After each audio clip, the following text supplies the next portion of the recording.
Sayangan kita, barakallah, hidup semakin berkah. Amin. Dan kali ini kita akan membahas tema tentang menjaga hidayah Allah.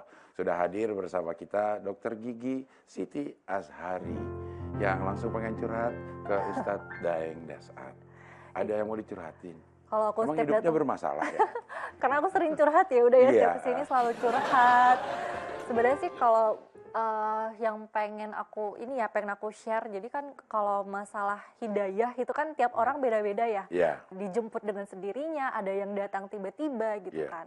Di kehidupan aku tuh sempet kayak yang pernah kalau dalam hidup aku tuh kayak masalah berhijab gitu Ustadz. Jadi kalau berhijab itu dari kecil aku sudah diajarkan dari TK, dari SD, SMP gitu kan. Bahkan di sekolah negeri dan swasta pun sudah mewajibkan untuk memakai hijab gitu kan di wilayah daerah aku. Tapi untuk pemakaian hijab sehari-hari pun itu masih belum saat itu. Nah tiba-tiba tuh dapet hidayah gitu. Jadi kayak ngerasa, aku kayak ngerasa ini sebaiknya aku bakal pakai untuk setiap harinya gitu kan, bakal aku pakai terus di SMA kelas 1. Menurut aku itu hidayah yang besar ya Ustadz dalam hidup aku, tapi untuk menjaganya itu kadang masih sulit, karena untuk berhijab itu bukan hanya sekedar menutupi tapi menjaga untuk tingkah laku perilaku gitu kan. Itu sih yang masih sulit untuk aku. Kalau gitu. udah sejak kapan berhijab? Saya nggak mau berhijab sampai kapanpun.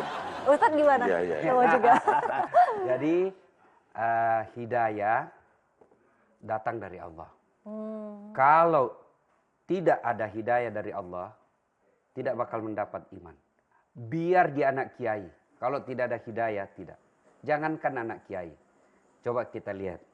Ada orang, anak Nabi. Tidak dapat hidayah, kafir. Anaknya Nabi Nuh.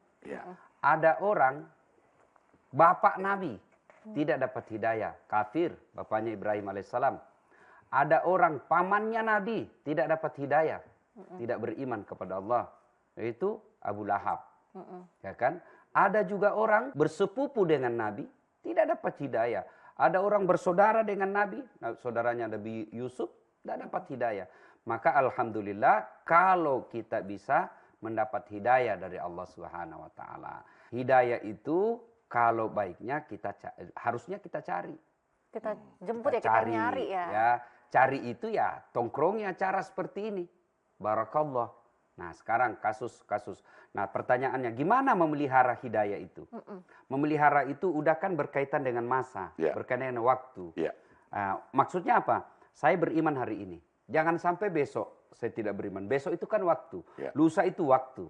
Maka Allah membuat satu ayat, satu surah yang berbicara tentang waktu.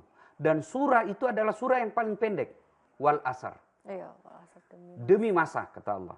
Sesungguhnya manusia dalam kerugian. Demi masa, sesungguhnya manusia kerugian. Indra di D. Melainkan yang beriman dan yang beramal soleh. Ingat 5 perkara sebelum 5 perkara. Sehat sebelum sakit. Nah, itu jadi semua itu berkaitan dengan masa. Maka ibarat hidup ini membuat konten. Sekarang zaman medsos, mana ada hidup kita tidak lepas dari konten. Betul. Bahkan adik-adik mau makan aja sudah di depan makan konten dulu. Bahkan mau umroh sekalipun konten dulu. Bahkan mau tawaf sekalipun konten dulu. Bahkan selesai sholat sekalipun konten. Sujud terakhir. Alhamdulillah. Selesai 2 rakaat. Alhamdulillah lagi ruku nih. Gak bisa. Semua konten. Nah, untuk ketika udah membuat konten kan tidak langsung share. Diedit dulu Edit dulu. Oh ini jangan, jelek betul saya di sini. Oh ini jangan, ini kalimatnya bisa menunjukkan kontroversi. Oh ini bisa melanggar hukum. Diedit. Nah, hidup itu zamannya sekarang kita bikin konten. Nah, konten itu supaya baik, satu. Menurut Quran tadi, wal asar, manusia dalam keadaan merugi. Kecuali, satu, beriman kepada Allah. Nah ini yang perlu dipelihara. Iman ini, konten-konten yang kita buat ini harus ada iman di dalamnya. Nah gimana memelihara iman? Salah satu di antaranya memelihara iman itu dakwah. Dengar tausiah, belajar, kemudian berteman dengan orang-orang soleh. Setelah itu, konten yang berikutnya supaya konten baik, syarat yang kedua adalah wa amilus solihat. Setelah beriman, beramal soleh. Apa amal soleh? Jangan cuma hitam jidat, tetangga tidak ada senang.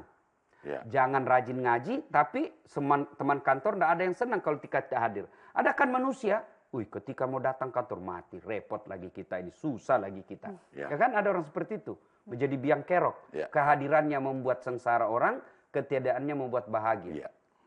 Nah itu jangan sampai seperti itu. Dan yang ketiga, ya setelah beriman, beramal soleh, yang ketiga, watawasaw bil haq, watawasaw bis sabr. Nasihat menasehati dalam kebaikan dan nasihat menasehati dalam kesabaran. Nah, berkaitan dengan hidayah tadi ini supaya dia tetap ada, masa kita tetap beriman, beriman hari ini, beriman besok, beriman di hari akhir, sampai beriman sakaratil mautnya pun husnul khatimah kita, maka harus dipelihara dengan cara satu, lagunya Opik aja amalkan.